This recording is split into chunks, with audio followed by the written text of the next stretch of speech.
This is an I Am Listening original podcast. You get a mentor in the workplace because that's something we encourage the employers to do. It might not just be the line manager, it might be a supervisor that works with that individual every day. You've got the support of myself, the recruitment officers, you've got the trainer, and you've got the tutor that's delivering the course as well. So it's a real support. Welcome to the Hit List GCSE Surgery podcast with East Kent Colleges Group from EKC Canterbury College, hosted by me. Hi, I'm Ben Pearce, and I'm joined by a panel of education experts as well as students, and we're going to be giving you advice on what's next and what you can expect in the next steps of your education journey. In this episode, I talked to expert Karen Wheeler about apprenticeships and whether it is the right option for you. The Hit List GCSE Surgery with East Kent Colleges Group. Find the course that's right for you at one of their Ofsted outstanding community-based colleges. People get their GCSEs through and the first thing they think of is, what can I do next? And one of the options, of course, is apprenticeships. So what is an apprenticeship? Apprenticeship is hands-on learning, very practical. You earn money, you're in the workplace 80% of the time, 20% at college, and you're going to get that valuable industry experience in a chosen sort of career that you want to pursue. How is an apprenticeship different to other study routes? You mentioned about earning money. I think that's probably one of the big ones. Yeah, earning money, no debt. I mean, there's lots of options out there, great options, university, college, T-levels, there is lots of opportunities. And for me, obviously, I'm ambassador of apprenticeships, love apprenticeships, have children that have done apprenticeships and children that have done university. So for me, I feel that it's a route, an alternative route where you get that valuable hands-on experience, you're earning money and there's no debt. Why do businesses like people doing apprenticeships joining their team? What value do they get out of it? It's investing in young people in the future. Lots of trades, for example, bench joinery. You've got lots of mature employers that are leaving and retiring and they want to really upskill and bring new talent into their business. And whilst it's time consuming for that employer to invest with a young person or existing staff that they want to upskill, in the long term, the investment is, second to none because they're investing in their future, in their organisation and keeping that trade going in the world, as it were. Here's a big question. Yeah. I'm sure that everyone wants to know the answer to. Yeah. How much does an apprentice get paid whilst training? Okay, so for a 16 to 18-year-old, it's £6.40 an hour. Goes up every April. It's jumped up just over £1 this year, which is fantastic. So for a 16 to 18-year-old, you'll get £6.40 an hour.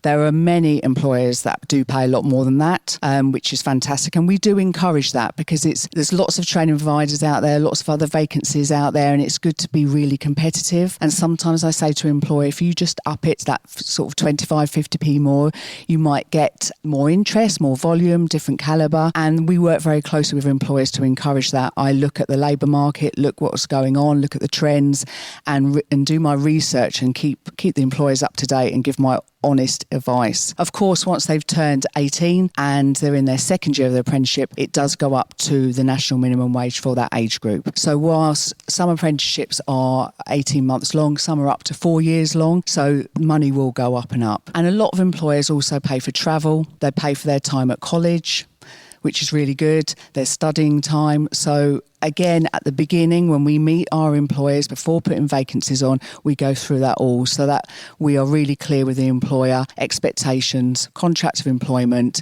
and just make it easier for the employer to invest in young people for the future. You say the pay's expanding for apprenticeships. What about the apprenticeships on offer? What type of apprenticeships are out there for people? There's hundreds of apprenticeships out there, and I wish we could do all of them, but we can't.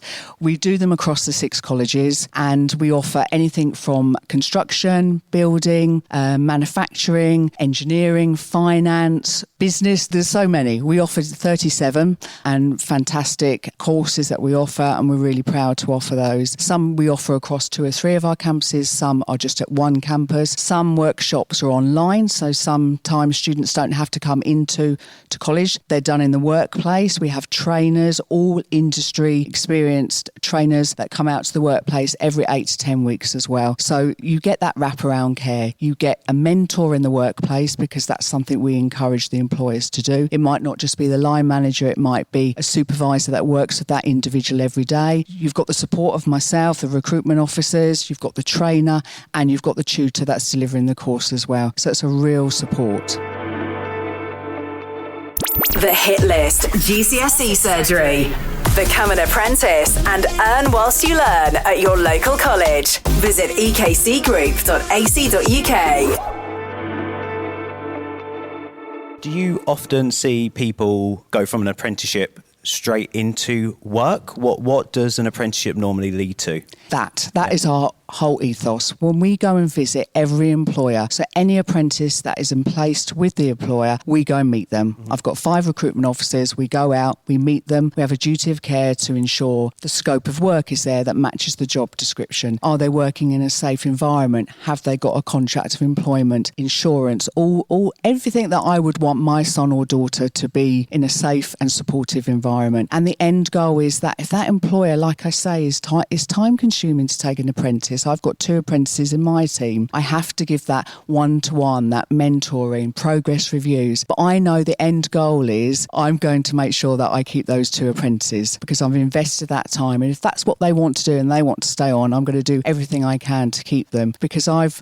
upskilled them, I'm supported them on their career journey, and I want to see them develop within their role and go higher up. You know, there's lots of opportunities within a business, and I want them to be the next me, the next recruitment manager. And if they don't at the end of the apprenticeship and they want to move on and do something else, that's great as well. So that's always the end goal, and we always encourage employers to give them that permanent long-term contract at the end of it. And if I'm sitting there right now not knowing what to do next, and apprenticeship's an option, how would I know that I want to be the next year? How would I know that going to do an apprenticeship would be the right thing for me? What would you say to that? I suppose until you get started, you don't know. And sometimes again, when we place an apprentice into the workplace, we let them settle in for that 4 to 6 weeks before we enrol them onto the programme, because it's really important that they feel settled, feel supportive, and this is what they want to do. For some, it might be the start of doing something completely different. Like, I've got an apprentice that wanted to get into quantity surveying. We don't offer that particular apprenticeship. He didn't want to go to university, so I encouraged him to do a carpentry apprenticeship. So he did the carpentry for 27 months, and then he went on, stayed with that employer, and they paid and invested for him to do Open University in the evening. So he then did that for 4 years, and now 6 years on, he is a qualified quantity surveyor, and met him last week and really, really happy, growing, and now he's looking for a new apprentice within the business that he's working with. So sometimes, I've got sons and daughters that have experienced and tried all different, and as long as they're happy and they're safe and they're giving something a go and try and see it through, and they might have done a business admin apprenticeship for 18 months and they know at the end of it that's not what they want to do, but their CV would look, they've left school, they've either gone to college, they've done an apprenticeship, they look more favourable in their CV to employers, and just give it a go. I love apprenticeships. I'm proud to work in the apprenticeship team. I've been an apprentice myself, even recently. Upskilling EKC Group wanted to invest in me and keep me here for many years to come, hopefully. And I've done a leadership and management. So there's lots of opportunities, not just for young people, it's investing in staff as well. So lots of employers do that. And are there any boundaries to people who can come and complete an apprenticeship? Is there any guidelines around it, or any routes of entry that sort of impact people wanting to go for an apprenticeship? Sometimes, if I'm honest, maths and English sometimes is a bit of a barrier. As a training provider, we're very supportive with that, and I've got a great functional skills team that do support with maths and English. So sometimes if you don't quite get the grades and get a 3, for example, in maths and English, or a 2, we will still meet that individual, interview them, do some assessments, and it's about deciding who the employer is, whether they could get through functional skills alongside the apprenticeship. For many, if they're on a 4-year apprenticeship, they have to do maths and English alongside. A very demanding job. Some young people might have families at home or circumstances, and it's looking at all of that. And it might be then that I would say, enrol on a full-time course first, do the first year at college, get your maths and English GCSEs done, and then I'd love to see you a year later. And then we can take some time off that apprenticeship duration because they would have done a first year already. That you have to have the right to remain and be in the country for 3 years.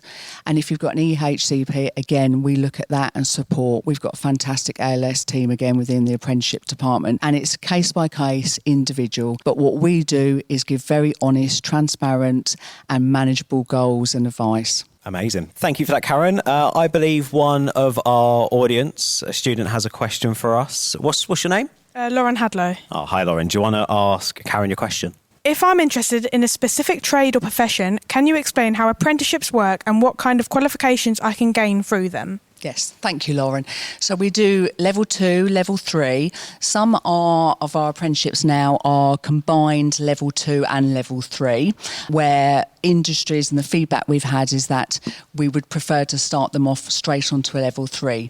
So say, for example, you've already been at college and did 2 years as a level 2 carpenter. Again, based on the employer, the scope of work, the industry you were going in, we would decide whether you would have to do a little bit more of level 2 and build up your portfolio with work experience and photos and evidence, and you'd be on a lesser duration, and then we'd put you on to the level 3. At the end of that, you would get a certificate in apprenticeships. Some of our apprenticeships, you get different types of qualifications, but overall, you will get an apprenticeship certificate that you could then use to go on to the next level. So if you wanted then to go on from carpentry to level 3, and then from level 3 you can go on to, say, construction site supervisor, which is again a really fantastic hands-on apprenticeship where you'll be leading on sites and project manage and all sorts of opportunities like that. So depending on the industry is depending on what qualification you get. But for every apprenticeship, you will always get an apprenticeship certificate standard certificate, which is recognised with all employers in all trades. Thank you, Karen. Thank you. And thank you, Lauren. Cheers for that. Thanks for listening to the Hit List GCSE Surgery podcast with East Kent Colleges Group from EKC Canterbury College. For more information, you can head to ekcgroup.ac.uk, and you can find the rest of the episodes of this podcast series at im-listening.co.uk or wherever you get your podcasts. This has been an I Am Listening original podcast.